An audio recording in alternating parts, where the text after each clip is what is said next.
Hi guys, how's it going? It's Tom Chagi and welcome back to my YouTube channel. As you can see with the title of the video, I am going to show you guys the dividends that I have received in the month of January. I have received 6 dividend payments and it's the most I've ever received since I started investing. And of course it has to be because when you stay invested, you rent cost average, you don't withdraw your dividends, it gets to grow over time. Your next dividend payout, it's going to be more than your last dividend payout. That's how it works when you keep on reinvesting your dividends and you don't withdraw them.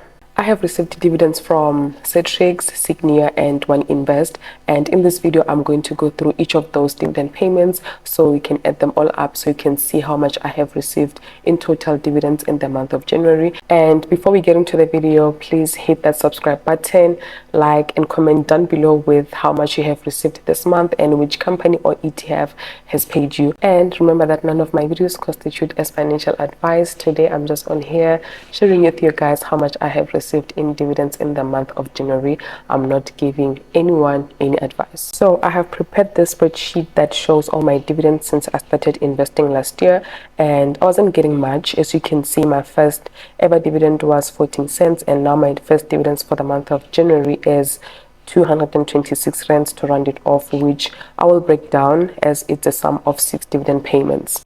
Obviously, when I received 14 cents, I had very little money invested. I probably had a total of less than 3,000 invested, and it was the kept all share ETF that paid me, and I'm pretty sure I had less than 500 invested at the time.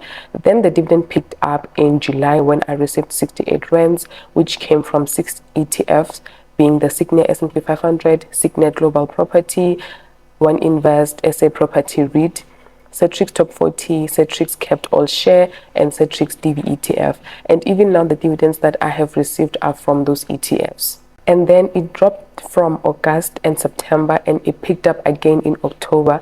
And the Citrix DV ETF boosted the dividends because it has a high dividend yield of at least 10%, and it is my largest holding. And then now the dividends for January are 225 rands and 99 cents.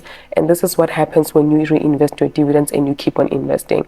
And it takes time to build a proper passive income that can pay some of your bills. That's why you need to come to terms with the fact that investing is not a get rich quick scheme. It takes time and you need to invest for long term. And if you want to live off of your dividends, you need to invest in quality dividend stocks that you know can sustain the dividends, or invest in dividend paying ETFs. And you need to have a target portfolio dividend yield to say you are aiming for at least 5% or whatever percentage, because if you have all your money in an ETF or stocks that pay maybe 1% in dividend yield, you will need millions to live off of your dividends. So you need to be intentional about it and understand that the higher the dividend yield is, the more your dividend income will be. So you need to come to terms with the fact that you need to set a target dividend yield for your portfolio. So back to the ETFs, they are not made equal. They have different dividend yields and distribution percentages.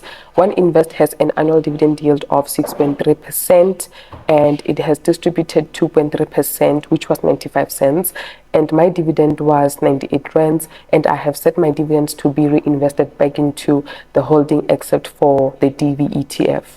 And then from Citrix, I got paid by 3 ETFs. The first was the Top 40, which has an annual dividend yield of 3.3%, and it has distributed 0.5%, and my dividend income was 6 rand and 73 cents.